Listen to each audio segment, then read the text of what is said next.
What is up, my friends, and welcome to another edition of the XFL Week in Review. In this episode, we'll unravel this whole XFL USFL merger saga that's going on this week.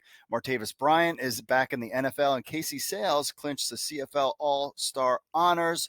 We've got that and so much more, so let's get into it.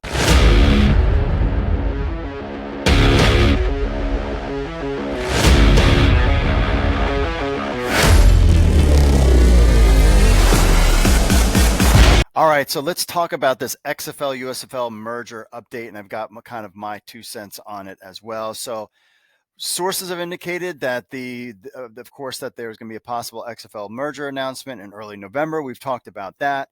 There's been bantied about 12 team leagues being considered with an expected launch in February. The 30-day government approval window has passed, and I'll get into all that in a second. So basically, what's going on here? Let's break it all down. So the latest Inside the League newsletter by Neil Stratton suggested the merger would carry a total of 10 teams. He said, quote, early this week, we were hearing that both leagues would bring 5 teams into the venture. Also, we are expecting play to begin in February, mirroring the XFL schedule. We've heard dispersal draft will take place in Thanksgiving, an insider shared with him. However, Stratton said that then the conversation has evolved rapidly, and then by Thursday of last week, updates that the league hinted that the finalized meeting was taking place this week with a targeted announcement date of November 3rd. Adding fuel to the speculation, XFL chairwoman Danny Garcia posted little dates on her Instagram, including LA, and of course DC on the 14th and 15th. LA, by the way, is the home of the USFL offices and Fox Sports. However, the first 2 days, if you noticed that she talked about meetings with Zoa, and then meetings with it was Zoa, and then I don't know, it was another one, but no mention about the XFL USFL from basically Wednesday forward. Now, veteran journalist Howard Balzer echoed the sentiment, tweeting, hearing that their announcement is coming this week, which is not, and that there will be 12-team league. He also said that. So since the initial whispers of the merger, speculation has been rife with various scenarios. So here's a breakdown of the rumors. First, the initial outreach. The XFL was first to approach the USFL with the idea of merging. Then we heard on this show, XFL insider Mike Mitchell said, no, that's not the case. Members of both leagues got together and then approached the powers that be about merging. Then we've heard that on the total opposite side, so that the USFL actually reached out to the XFL. And that's what I have heard from my sources. At the end of the day, does it really matter? We'll never know. But I just wanted to point that out there, that everybody's like, oh, the XFL reached out to USFL. That's not what I've heard. I've only just read what people have said online.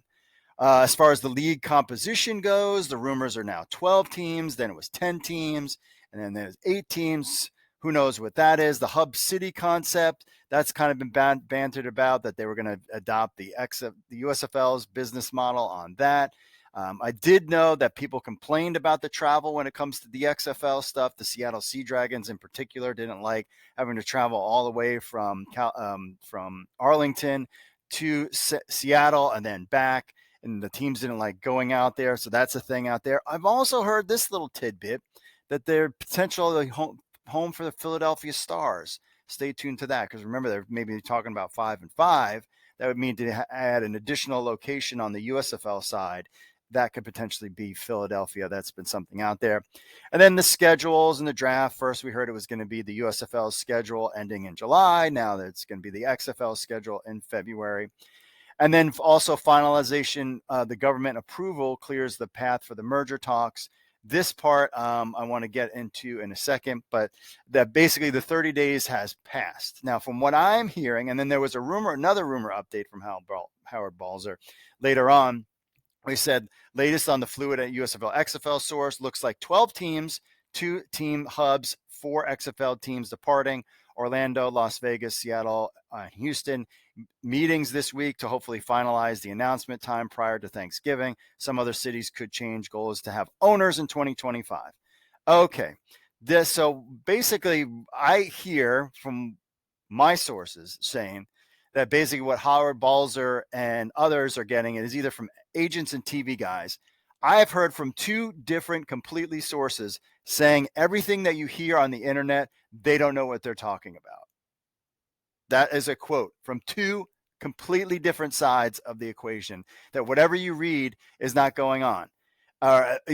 Nothing is finalized, was what both sources said. I also know that the government has been in contact with the parties and that this has not been approved by the government yet, that they are still going back and forth. And one of the issues that seems to be on the issue is dealing with all the players. They go to 8 teams, they go to 12 teams, do they go to 14 teams? This is a fluid situation. I will agree with him that finalized announcement prior to Thanksgiving, I don't think we're going to get anything, definitely not this week. I was thinking next week, but because the government hasn't approved it yet, then now you're talking to potentially Thanksgiving. I mean, you can't wait too much longer if you're going to try to do things in February. So that's what I'm hearing right now when it comes to what's going on with this league, is that basically what I was told by two different people involved with all of this stuff was that whatever you see online is not true and at all. It's not even close. So there you have it with that. And as far as, kind of a couple of the points I wanted to make was, number one is that the government has not approved this. I could tell you that for a fact. I could tell you too for a fact that they are meeting. There are meetings going on right now, whether they're in LA, it's questionable, but there are meetings going on with both sides as they're trying to hammer out what's going on. I think that is true.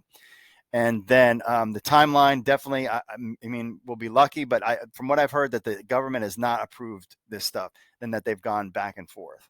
The other thing I want to kind of talk about too is this idea that it would be all 8 USFL teams and a couple XFL teams. I mean, if this league wants to make money, why would they have teams? Why would they bring in teams that don't have home locations at all?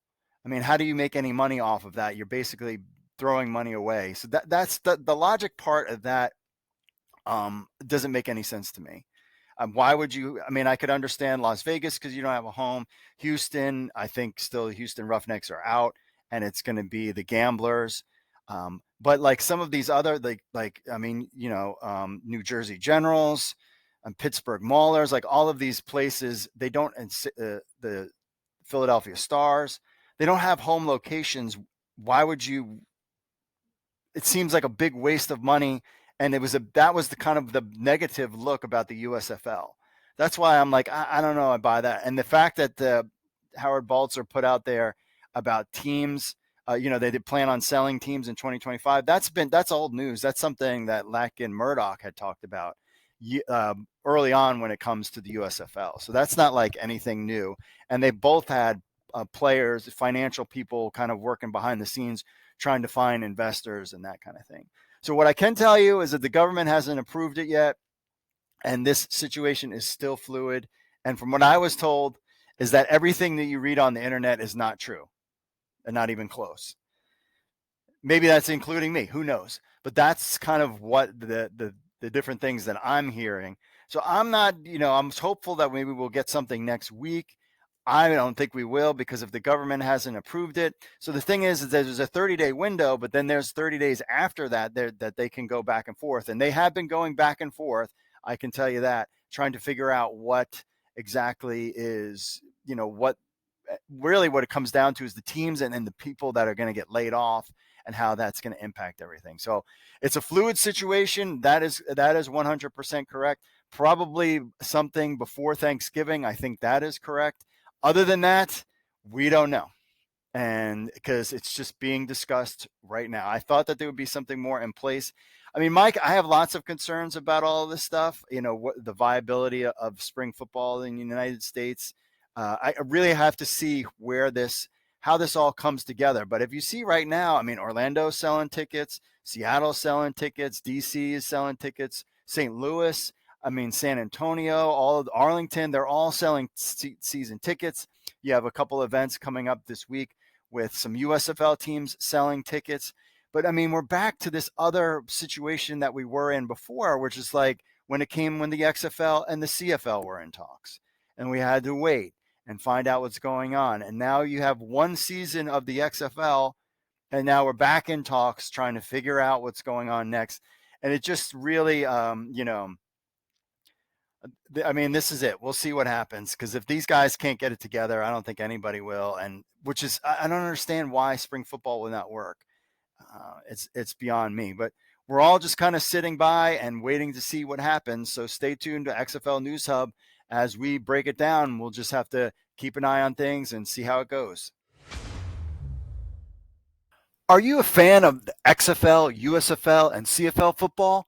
Get ready to embrace your inner general manager with NewsHubFantasy.com's fantasy football experience. NewsHubFantasy.com offers you an unparalleled fantasy football platform, bringing together fans of the XFL, USFL, and CFL football leagues. Compete in season-long fantasy with leagues up to 6 players. You can create your own for friends, or you can join an existing league. Draft your ideal team with our 7 active roster spots, including a quarterback, running back, wide receiver, flex, tight end, kicker, plus 3 bench spots. Show off your football knowledge and strategy and dominate your league. Our user-friendly interface makes it easy to manage with your team and get the latest news in your XFL or USFL or CFL leagues on the go. Plus, NewsHub Fantasy offers mock drafts, pick'em games, and so much more all season long. So don't miss out on the action. Sign up now at newshubfantasy.com and become the ultimate football fantasy manager. All right, we are back, and congratulations to Martavis Bryant. He returns to the NFL after tenure with the XFL. So he was suspended for a long time, checkered past. But I was really surprised, actually. We'll get into that in a second. So his career was marred, policy violations, his reinstatement, of course, in 2023. But he was suspended indefinitely in 2018. His run in the XFL, 14 catches, 154 yards, and no touchdowns. He wasn't even the best receiver on his own team, and he gets to get back into the NFL. Also, wasn't that great in indoor football league, and I think he played in the fan control football league too, and was not that great either. I was kind of surprised by this as well. Anthony Beck was also kind of surprised, weighing in on Bryant's NFL prospects. He said, "Good news, but NFL teams, I got 6 wide receivers on the Battlehawk team that outplayed him and most of the league wide receivers." Absolutely true there. Whether or not he stays, but he's with the Dallas Cowboys. Congratulations. Really just all in name and size. Was not, I don't understand why he would, I mean, between him, and I'm glad that he's gotten an opportunity, and let's see if anything comes of it or he gets cut. But I mean, you look about the NFL stuff, you've seen like some of these quarterbacks plays, and not a single XFL or USFL guy gets a shot. And it's just the recycled dudes that, are terrible. I don't understand it. And that's why the XFL and USFL, whatever they decide to merge, needs to be a thing as well. And congratulations to former Battlehawks defensive lineman Casey Sales. He earned a CFL All-Star honors, if you didn't know. All-Star honors with the Ticats, according to our main man, Pat Ruffino. But he was back in 2020. So congratulations to him. Also, the CFL playoffs are right on CFL News Hub. Check that out for all the latest with this, all the way as they journey to the Grey Cup.